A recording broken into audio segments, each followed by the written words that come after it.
Bismillahirrahmanirrahim. Assalamualaikum warahmatullahi wabarakatuh. Ketemu sama saya lagi, kata Pak Ahmad.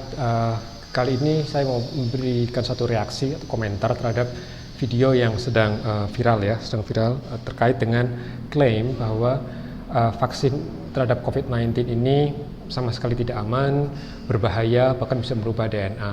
Coba kita lihat apa yang mereka sampaikan. My name is Dr. Johan Dennis from Belgium. The corona vaccine is not proven safe or effective. Nah, ini perlu kita sampaikan dulu bagaimana mereka mengatakan aman atau efektif dari sisi pembuatan vaksin COVID-19.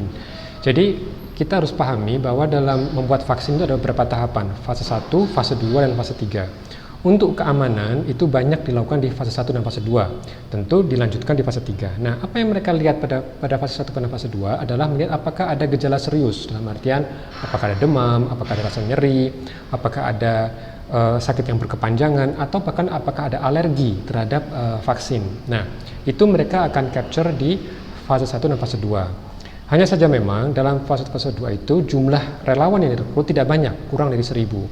Maka perlu dilanjutkan di fase 3. Nah, di fase 3 inilah mereka akan melihat tentu dari keamanannya dan juga dari sisi efektivitasnya atau efikasinya. Nah, kenapa dokter ini Johan Dennis mengatakan tidak efektif? Nah, di sini perlu diklarifikasi. Kalau kita ukur bahwa efektivitas atau efikasi dari vaksin ini dilihat dari kemampuan dia untuk menurunkan kemungkinan terjadinya gejala COVID, sebetulnya ini sudah terbukti efektif untuk kurang lebih 3 vaksin sekarang yang kita ketahui, yaitu vaksin Pfizer, vaksin dari Moderna, dan juga vaksin Oxford AstraZeneca. Kenapa? Karena ketika mereka melihat terjadinya kasus COVID-19 pada kelompok relawan diberikan placebo dan kelompok relawan diberikan vaksin, maka ternyata kasus COVID-19 yang bergejala itu lebih tinggi pada relawan yang diberikan placebo dibandingkan yang diberikan vaksin. Jadi perbandingan ini menunjukkan ada efikasi. Jadi kalau dikatakan tidak efektif, tidak benar. Ada bukti efikasi. Apakah itu aman?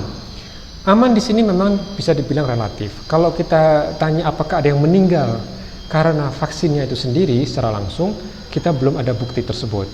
Yang ada adalah kasus alergi ini ketika vaksin sudah mulai di roll out di UK, di Inggris, nampak ada beberapa kasus, sekitar 2 atau 3 kasus di mana orang-orang ini mendapatkan alergi, ya. Tapi alergi ini bisa di-resolve. Dokter sudah banyak tahu bagaimana menangani kasus alergi berat seperti anaphylactic shock gitu. Itu sudah ada protapnya. Jadi kalau dibilang apakah ini tanda kutip membahayakan, tentu kita harus pahami apa konteks membahayakan di sini, karena kita juga harus melihat bahwa dilihat dari hasil uji klinis salah satu vaksin bahwa ternyata ada sekitar 8 sampai 11 kasus berat yang terjadi pada relawan yang diberikan placebo, sementara yang diberikan pada kelompok vaksin itu tidak ada atau mungkin ada 1 kasus pada salah satu uji klinis vaksin. Nah, artinya perbandingan ini tentu harus dilihat secara keseluruhan. Maka kalau dikatakan sama sekali tidak efektif atau sama sekali tidak aman, itu tidak benar. There is no medical emergency. It is a fake pandemic. The Pandemi ini tidak fake, pandemi ini tidak palsu, pandemi ini real. Kalau kita lihat di Jakarta, angkanya sudah sedemikian banyak, gitu ya. Ini perlu didudukkan secara proporsional. Ya, jadi kita lihat bahwa klaim coronavirus ini tidak nyata gitu ya, itu juga tidak benar ya. Kasus penularan ini tinggi dan kita ketahui angka itu semakin menanjak terus gitu ya, dan kita juga ketahui bed occupancy rate rumah sakit juga mulai menumpuk ya, baik di Wisma Atlet, Rumah Sakit Persahabatan, itu menunjukkan bahwa kita dalam kesulitan yang nyata gitu ya. Jadi ini mohon dilihat. Kita memang tidak melihat langsung ke rumah sakit karena ada di rumah sakit, kita tidak melihat di jalan, kita harus bersyukur belum terlihat di jalan raya manusia bergelimpangan, itu harus disyukuri. Tapi bukan berarti COVID ini tidak ada. Itu harus kita ingat. Mortality and transmissibility comparable to a seasonal flu. Itu juga tidak benar. Apakah COVID ini seperti musim flu. Kita ketahui di Indonesia musim flu itu tidak separah di negeri-negeri 4 musim. Dan kenyataannya jarang sekali kita temukan di Indonesia orang meninggal karena flu. Tapi kalau kita lihat dari statistik pasien COVID itu tinggi sekali. Jadi ini tidak tepat. Disproportionate measures that are taken by our governments. There is no emergency situation. It was all orchestrated to. Ini tidak tepat, tidak ada yang merancang ini. Siapa yang merancang ini? Tidak ada. Ya, ini benar-benar kejadian karena interaksi manusia dengan alam, dengan apa yang kita lakukan dalam dunia nyata, dan ini menunjukkan suatu pandemi yang serius. Ya. Make you fearful enough to take the vaccine. This vaccine is just not proven safe. It has been developed too quickly. Kalau kita lihat apakah semua ketakutan ini membuat orang untuk berlomba-lomba mendapatkan vaksin? Bisa iya, bisa tidak. Kenapa? Karena pengendalian pandemi ini tidak selalu harus membutuhkan vaksin. Karena apa? Lini pertama dari pengendalian COVID-19 bukan vaksin, yaitu apa? 3T dan 3M. 3M adalah masyarakat, 3T adalah otoritas atau pemerintah. 3M, kenapa 3M penting? Karena virus ini dia menyebar dari orang ke orang. 1 orang, ke 2 atau 3 orang. Dia tidak menyebar di udara secara bebas. Dia tidak seperti itu. Nah, untuk mengenalinya agak rumit karena ada orang tidak bergejala. Maka 3T program pemerintah berusaha mengenali orang-orang yang berpotensi untuk menularkan. Jadi, hal seperti ini menunjukkan apa? Bahwa 3T dan 3M adalah lini pertama kita. Vaksin adalah di ujung, ya. Dan kalau kita lihat vaksin sejauh ini dari uji klinis dia terbukti efektif, ya, dia bisa mencegah terjadinya gejala COVID pada kelompok vaksin dan pada kelompok placebo terjadi kasus COVID. We have no idea what the long-term effects will be. It needs much more investigation. Ya. Memang perlu diakui bahwa cara kita membuat vaksin memang relatif cepat. Ya, kalau kita lihat bagaimana Moderna, Pfizer itu menggunakan teknologi baru. Dia menggunakan apa yang disebut dengan teknologi messenger RNA atau pesan dari rRNA. Ini jadi menarik. Jadi ketika publikasi dari sequencing dari coronavirus, jadi kalau misalnya ini coronavirus gitu ya, ini ada coronavirus, dia punya spike ya di sini di ujungnya gitu ya. Nih sini kan ada spike yang warnanya merah. Ini adalah bola dari si coronavirus gitu ya. Oke. Nah, akan tidak lama, mereka kurang dari 1 bulan, mereka sudah bisa membuat prototip vaksinnya, ya. Sangat mudah sekali. Jadi mereka menggunakan apa yang disebut dengan teknologi mRNA, pesan mRNA. Pesan itu bisa digambarkan seperti membuat tulisan. Jadi mereka menggunakan gambar.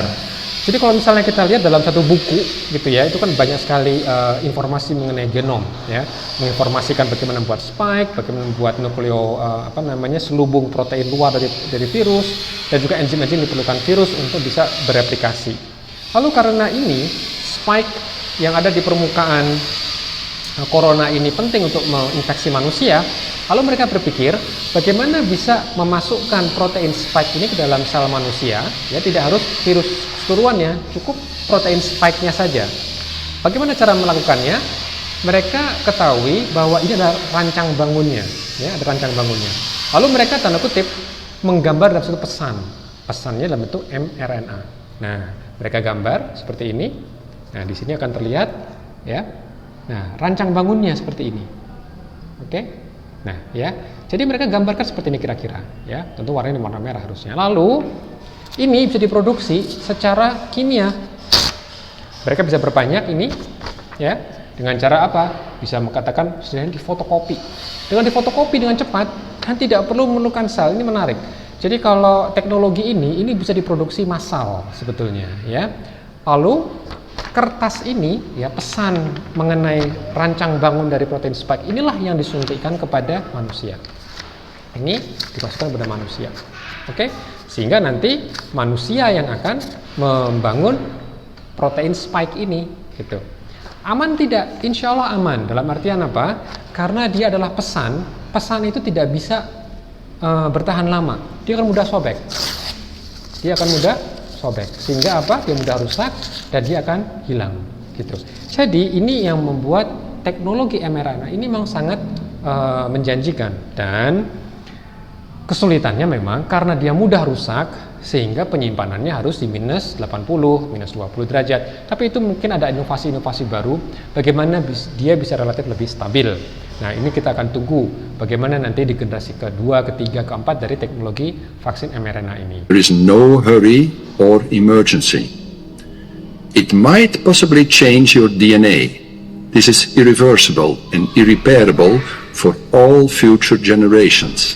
Nah, ini yang seperti saya sampaikan, bahwa karena ini vaksinnya yang ada, salah satu vaksin yang ada adalah vaksin dalam bentuk mRNA, ya, dia tidak bisa merubah DNA kita. Ini dasar biologi molekular yang sangat mendasar, gitu ya. Kenapa?